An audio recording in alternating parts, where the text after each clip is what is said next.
Colombia, bienvenidos a la editorial. El tema de hoy, la reforma laboral.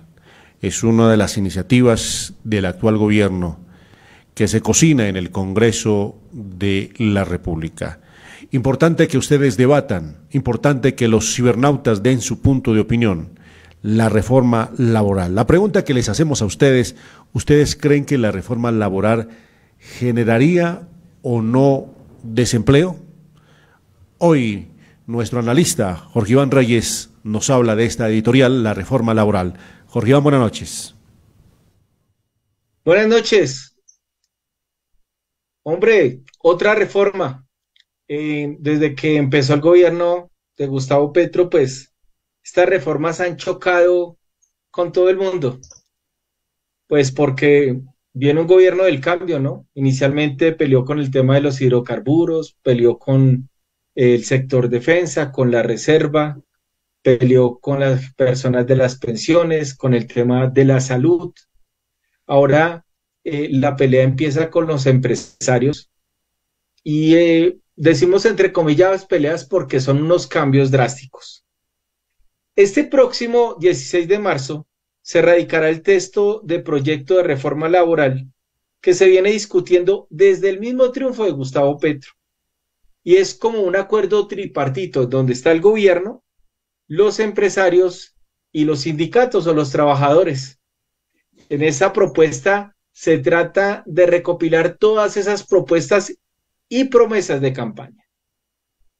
Pero la Federación Nacional de Comerciantes, FENALCO, a través de su presidente Jaime Alberto Cabal, aseguró que ese articulado que ya se conoció no cayó bien entre los comerciantes ni los empresarios y que además de aumentar todas estas prebendas, aumentaría los costos de producción de las empresas del 30 al 35%. Ya habían sido advertidos, también hay cambios que les preocupan en el sector, sobre todo los temas que tienen que ver con la relación entre los trabajadores y las empresas, mientras que los sindicatos, como la Central Unitaria de Trabajadores, ve con muy buenos ojos el proyecto. Por ahora, el borrador es un anticipo de lo que se discutirá en el Congreso, anticipando dónde estarán las tensiones de un nuevo frente de debate en el ambicioso paquete de reformas que tiene Gustavo Petro. El documento tiene 37 páginas y 77 artículos.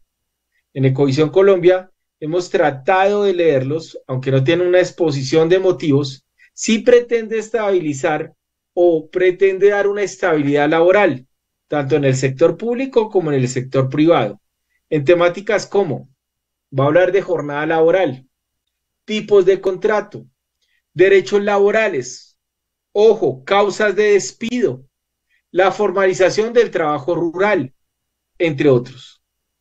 Las propuestas que se realizaron presentan una forma de regulación laboral en Colombia y buscan ¿qué? Pues proporcionar para los trabajadores la estabilidad en diferentes ámbitos y garantías.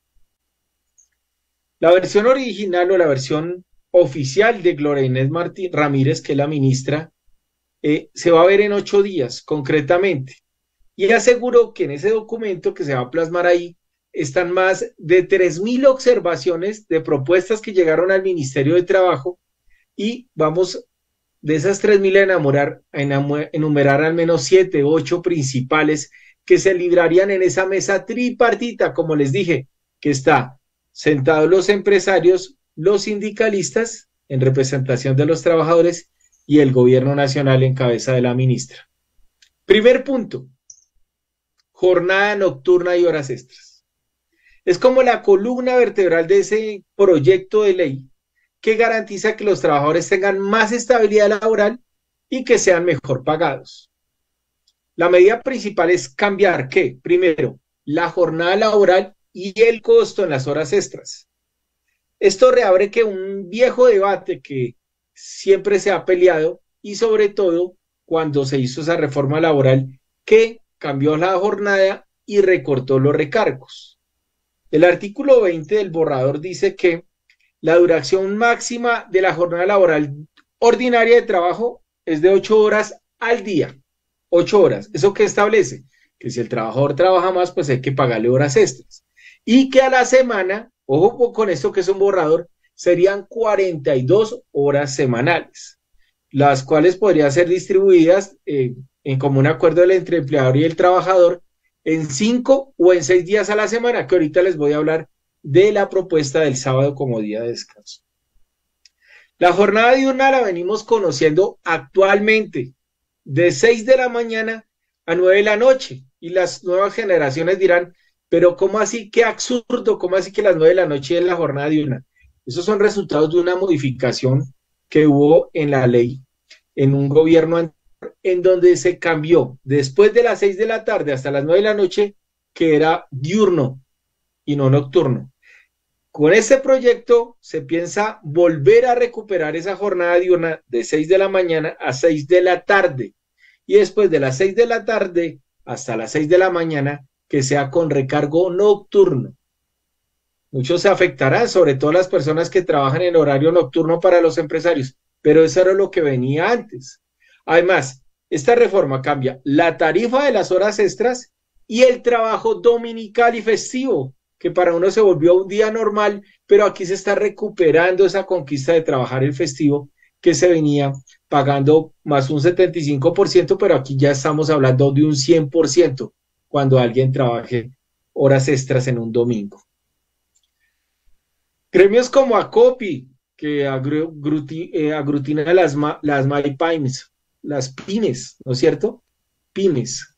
La FENALCO, que es el grande gremio de los comerciantes, dicen que esto le podría encarecer la mano de obra, como habíamos dicho, un 30-35%. Y lo que se quiere con este proyecto es modificar la ley 789 del gobierno de Álvaro Uribe del año 2002, si ustedes la recuerdan, en donde se suprimieron unas cosas para generar más empleo. Entonces recuerden, este artículo es muy político, porque en promesa de campaña, lo que prometió Petro fue echar atrás la reforma laboral que hizo Álvaro Uribe, en donde modificó el horario, donde cambió las horas extras y los festivos, con la promesa de que iba a generar más empleo, pero realmente no se dio.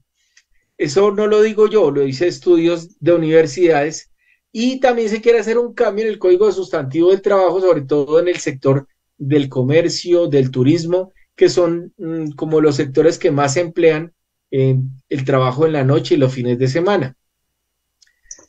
Entonces, miren, en este momento quedó establecido en la ley que el sacrificio de esos trabajadores se justificaba, hablo de la reforma de 2002, para la creación de nuevos trabajos, pero eso nunca pasó. Al contrario, no se contrató más gente como se esperaba, sino que se pusieron a los empleados a trabajar más horas. Incluso, recordemos que en esa ley del año 2002, en el parágrafo 46 decía que después de 2 años se iba a revisar y verificar todas estas medidas que sirvieran para crear más empleos, y eso no fue así. Por eso, ni se crearon más empleos, ni se cambió la norma. Lo que sí pasó es que se bajó el recargo de los dominicales y de los festivos, y se aumentó la jornada diurna para no pagar el recargo nocturno después de las 6 de la tarde. Yo creo que ese es el primer punto y más claro. El segundo, se trata de terminar con esos contratos fijos y dejarlos en su gran mayoría indefinidos, es decir, que la mínima expresión que se vea esos contratos de 4 o 5 meses, sino que se traten de hacer contratos a término indefinido. Este punto, pues, gira alrededor de la protección adicional que el trabajador que ya es formal, además el reconocimiento de esa dignidad que implica derechos y poder al trabajador para defender su estabilidad frente a necesidades de los empresarios. Se refuerza ese criterio de la estabilidad laboral reforzada, que lo hemos visto jurisprudencialmente, pero aquí se aterriza como si fuera una norma, y se le obliga a los empleadores a hacer contratos a término indefinido, a no ser que sean unos temas muy específicos. Aquí ahorita la generalidad es hacerlos a término fijo. Aquí lo que se busca es hacerlos indefinidos, y a esa persona no se le puede dar por terminado con lo que les digo de la estabilidad laboral reforzada. Por ejemplo, que esté la causa justificada del retiro previamente demostrada en un proceso, pero aquí vamos a estar hablando de la estabilidad laboral reforzada, por ejemplo, para las mujeres embarazadas, para las personas que tienen una prepensión. Recordemos que una prepensión es cuando vamos a hablar de 3 años atrás, antes de la pensión, que no se puede hacer retirado. ¿No es cierto? Vamos a hablar de la estabilidad laboral en un artículo que nos gusta mucho y es reforzar a la madre y cabeza de familia su empleo, a las personas con discapacidades y a las personas, como les dije, que se iban a pensionar, tienen que ser retirados por una justa causa.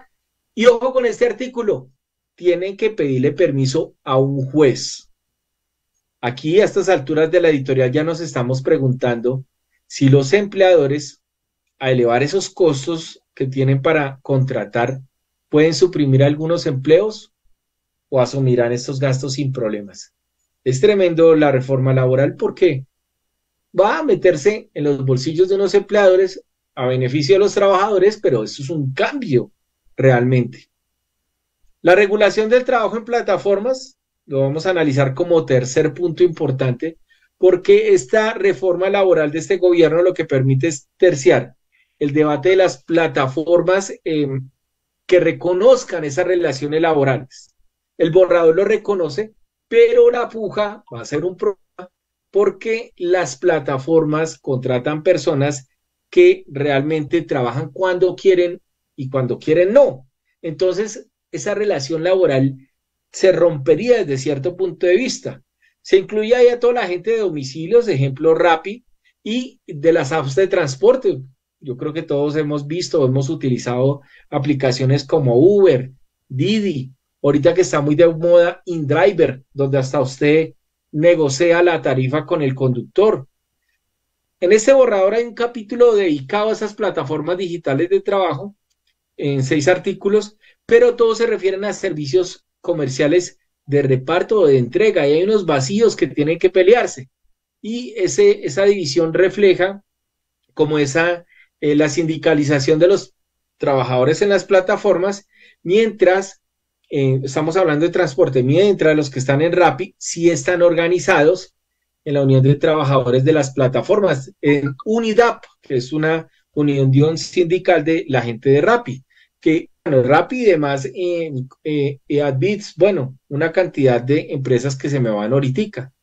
La otra razón es que hay una división con las empresas como Didi, porque trabajan con carros que son particulares en una actividad que todavía no se ha legalizado y que el gobierno, o sobre todo que el Congreso, está en mora de sacar para evitar el conflicto que se tiene con el transporte de taxistas y con las placas blancas para que todos regulen su actividad.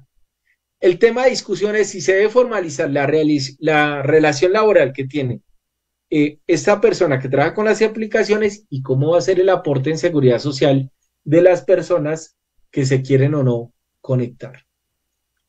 Otro punto importante en esta reforma laboral, y es como la fragmentación, la división sindical, porque el pulso del derecho colectivo del trabajo entra en juego en la actualización de las normas que normalizan a los sindicatos. El borrador define que cómo se deben resolver los conflictos que puedan haber entre sindicatos y empresas. También plantean reducir la cantidad, ojo esto, la cantidad de sindicatos por empresas y por sectores.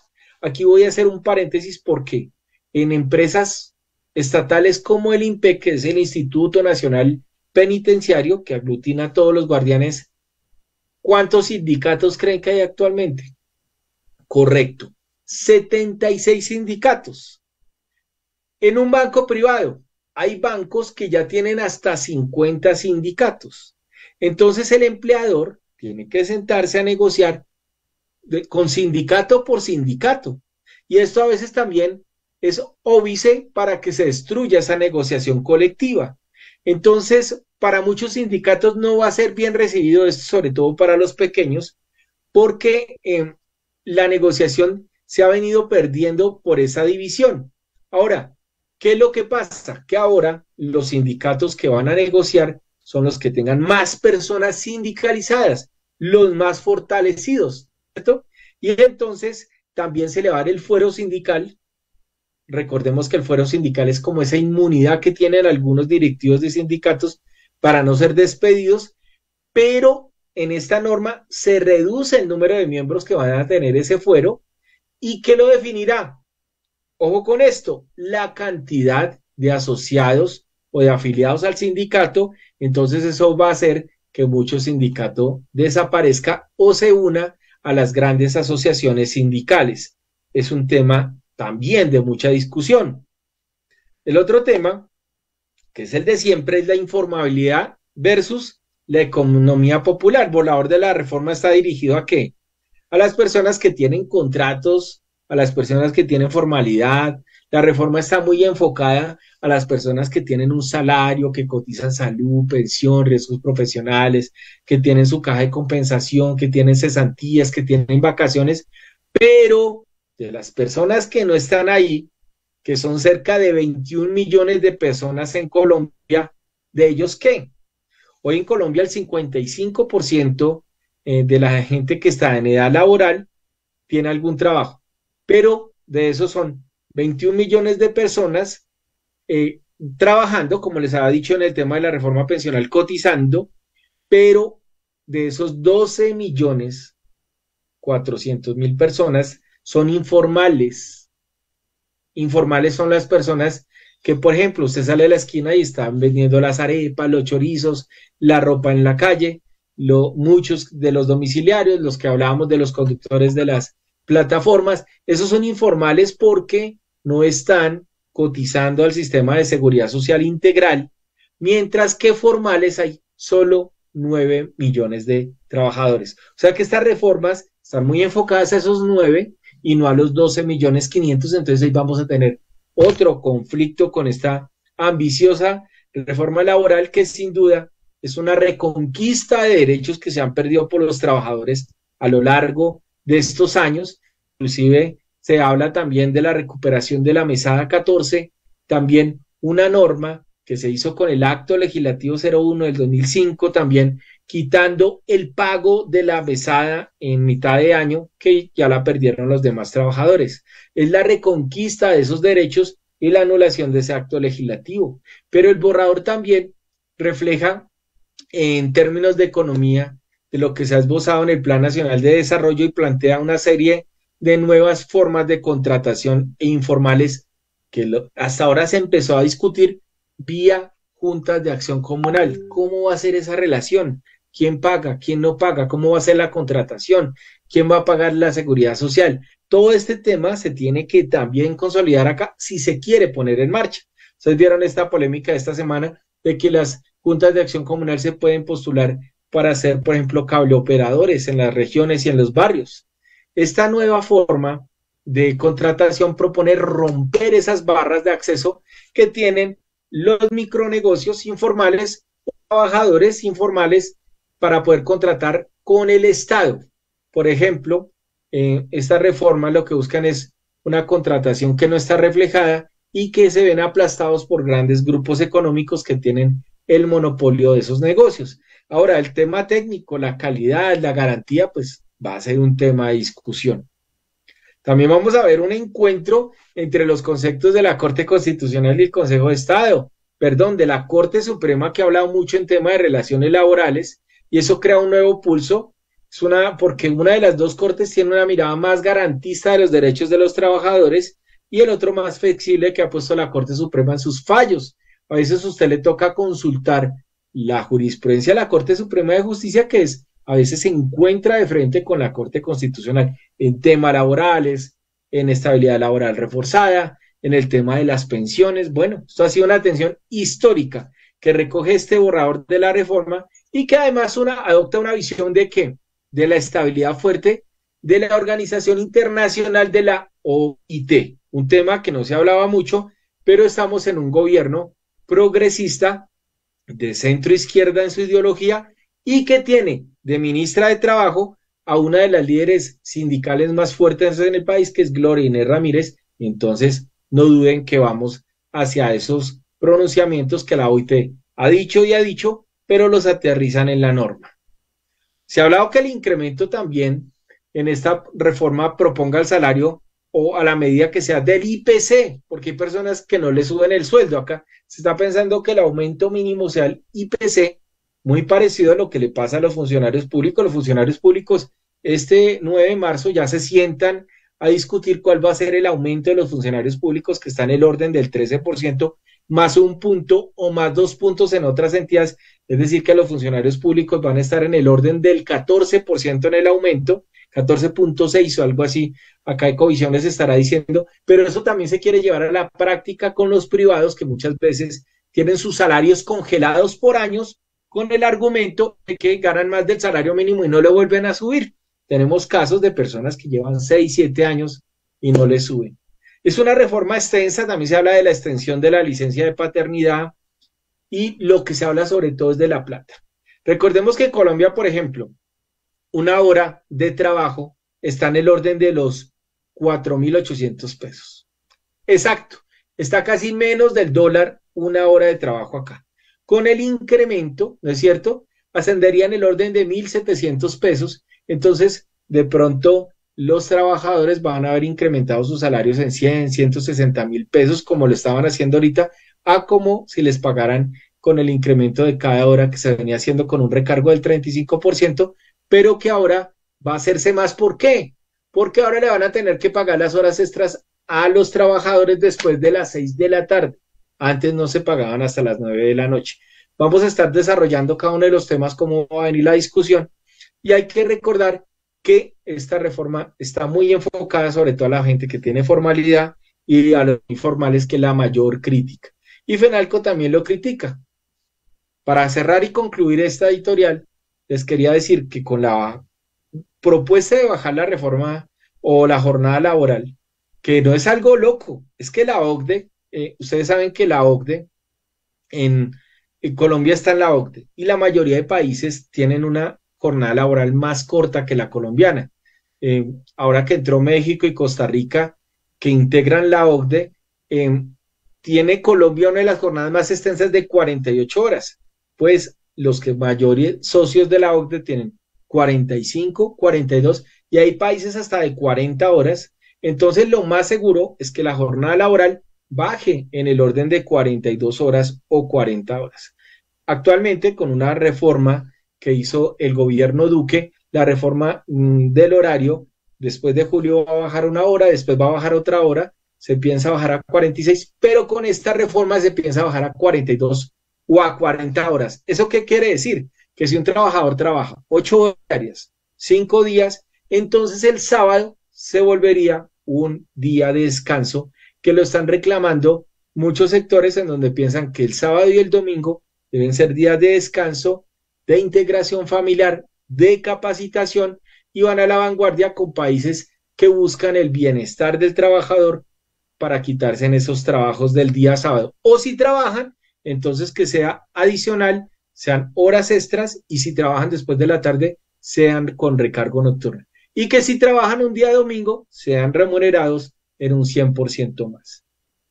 La reforma laboral va a ser un choque de argumentos, de conceptos, entre temas que venían con anterioridad y temas que los trabajadores estaban llamando aquí. Jorge Iván. Pero también los empresarios y las grandes o los grandes grupos económicos van a poner pues la oposición, porque se les van a incrementar, como habíamos dicho en boca del presidente de FENALCO, en el orden del 30% los gastos o los costos laborales, lo que de pronto puede ser óbice de que se disminuya o no el trabajo.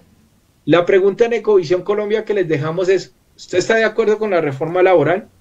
¿Piensa que la reforma laboral va a generar o va a disminuir la generación de empleo? Estaremos escuchando todos sus comentarios. Recuerden seguirnos en todas las redes sociales, y esta es la editorial para Ecovisión Colombia esta semana. Gracias, doctor Jorge Iván. Otro de los interrogantes que podemos anexarle a este editorial es, y que la gente pueda dar su opinión, el hecho de que ahora va a ser más difícil despedir a un trabajador porque debe haber una orden de un juez, lo que se prevé en esta reforma laboral. Entonces queda abierto el debate: ¿generaría o no desempleo la reforma laboral del gobierno, del cambio, el gobierno del presidente Gustavo Petro. Estaremos muy atentos. Feliz noche. Muchas gracias.